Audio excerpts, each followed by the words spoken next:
بسم اللہ الرحمن الرحیم۔ 27 سفر تھی، 622 عیسوی تھی۔ ایک طرف مدینہ تھا اور ایک طرف جبل سور۔ تو حضرت ابو بکر صدیق رضی اللہ تعالیٰ عنہ نے عرض کی کہ یا رسول اللہ، میں نے ایک غار ڈھونڈ رکھا ہے، پہلے وہاں چلتے ہیں، ہماری تلاش جب رک جائے گی پھر ہم نکلیں گے۔ تو رسول اللہ صلی اللہ علیہ وآلہ وسلم ان کے ساتھ اس غار کی طرف چل دیے۔ دوستو، رسول اللہ صلی اللہ علیہ وآلہ وسلم پنجوں کے بل چل رہے تھے۔ پنجوں کے بل اس لیے چل رہے تھے کہ پاؤں کا نشان دیکھ کر کھوجی پیچھے نہ پہنچ جائیں، اور مکہ سے غار سور کا فاصلہ 3 میل تھا۔ حضرت ابو بکر صدیق رضی اللہ تعالیٰ عنہ کبھی آپ کے آگے چلتے، کبھی پیچھے چلتے، تو آپ نے کہا کہ ایسا کیوں کر رہے ہو، کبھی آگے چلتے ہو کبھی پیچھے؟ تو حضرت ابو بکر صدیق فرمانے لگے، جب مجھے یہ خیال آتا ہے کہ کوئی حملہ آور آگے چھپا ہوا ہوگا تو میں آگے ہو جاتا ہوں، اور جب یہ خیال آتا ہے کہ پیچھے کوئی پہنچ نہ جائے، حملہ نہ ہو جائے، تو میں پیچھے ہو جاتا ہوں۔ تو آپ نے شکریہ ادا کیا۔ جب پہاڑ پر چڑھنے کا وقت آیا تو آپ کی انگلیاں مبارک زخمی ہو گئی تھیں، تو حضرت ابو بکر صدیق نے آپ کو اپنے کندھے پر بٹھایا اور اوپر لے گئے، پھر آپ کو باہر کھڑا کیا۔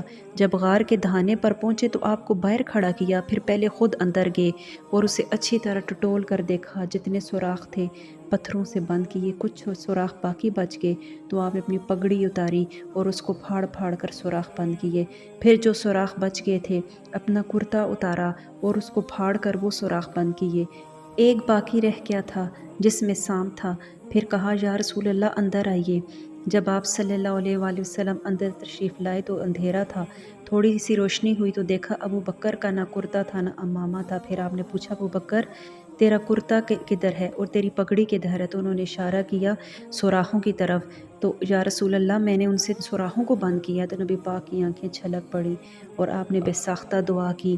آپ نے بے ساختہ دعا کی کہ اللہ، میں ابو بکر سے راضی ہوں، تو بھی اس سے راضی ہو جا اور اسے جنت میں میرا ساتھی بنا دے۔ تو اسی وقت حضرت جبرائیل علیہ السلام اترے اور کہا یا رسول اللہ، اللہ تعالیٰ خوشخبری دے رہے ہیں، وہ آپ کے ساتھ راضی ہیں اور جنت میں آپ کے ساتھ ہوں گے۔ پھر قریش نے جب کھوجی بلا لیے تو کھوجیوں نے انگلیوں کے نشان پکڑ لیے اور ان پر چلتے چلتے جبل سور پہنچ گئے۔ تو اللہ نے ان کے آنے سے پہلے ہی ایک بیل تھی جو غار کے دہانے پر تھی، اس کے بیچ میں مکڑیوں نے جالے پھیلا دیے اور ایک کبوتری نے تنکے رکھ کر انڈے دے دیے۔ کھوجی ایسے تھے کہ وہ غار کے دہانے پر آ کر بیٹھے اور کہا کہ اس سے آگے کوئی نہیں گیا۔ ابی بن خلف نے کہا کہ تیرا دماغ خراب ہے، یہ جالا تو محمد کی پیدائش سے بھی پہلے کا بنا ہوا ہے، اور تو یہ کہتا ہے کہ ادھر گھس کے بیوقوف کہاں لے آیا؟ تو حضرت ابو بکر صدیق ڈر رہے تھے کہ یا رسول اللہ اب کیا ہوگا؟